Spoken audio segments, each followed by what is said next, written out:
Hello and welcome to Love My Poland, and welcome to my favorite patch of forest right on the border between Silesia and Łódź voivodeships. There's also the forest close to where I live.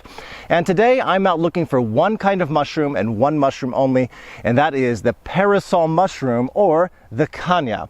And this is interesting. I've never found one growing right out of a wood stump before. Well, in today's episode, I'm going to show you what Polish people do with this amazing mushroom.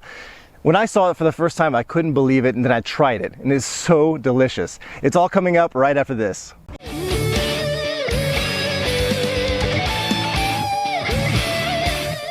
Now, the parasol mushroom is a delicious one, but Polish people will quickly point out to you how dangerous this one is because it's similar to one of the most dangerous mushrooms in the world, called in English the death cap, or in Polish the muchomor sromotnikowy. Sromotnikowy, it's hard to say that one.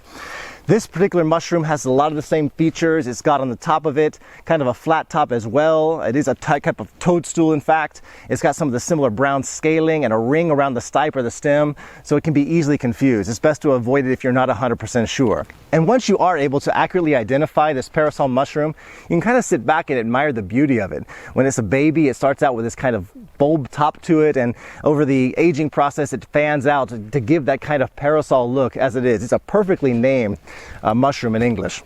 So we're going to now take this one. I'm going to cut it at the stem. We're going to take it home right now, and this is what Polish people do with it.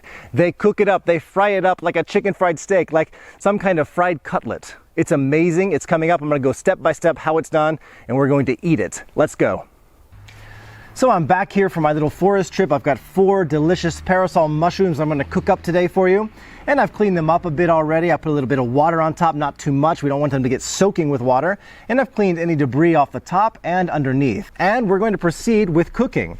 But before I get to cooking, I always like to take one of these parasol mushrooms, and the best part of it is the smell.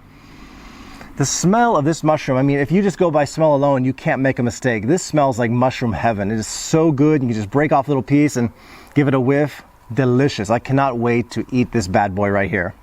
Now, to begin with today, this recipe varies a lot throughout the country. 38 million people, and there are probably 38 million ways to prepare it. This is my mother-in-law's way of doing it. I love it this way, and when I love something, I really don't feel like changing it too much.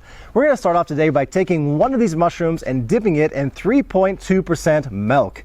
It's got to be that way. So let's start off and take, this one here to my right. This is a good one to start off with. According to my mother-in-law's recipe, the mushroom should soak up the milk, and what's more, the milk acts as an additional step of really cleaning the mushroom. We'll leave that mushroom in here for 10 minutes, and during those 10 minutes, we'll flip it to make sure the milk really gets to the mushroom. Okay, 10 minutes is up, so let's now take the mushroom out of the milk and move it right over to the beaten egg we have here. I've beaten 1 egg and given it a good mix, along with a dash of salt and, highly important, ground garlic.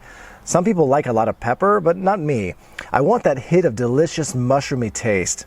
Give it a good mixing, and we will now coat both sides of the mushroom thoroughly. The next step is the breadcrumbs, or the bułka tarta in Polish. So many delicious dishes in Poland use breadcrumbs.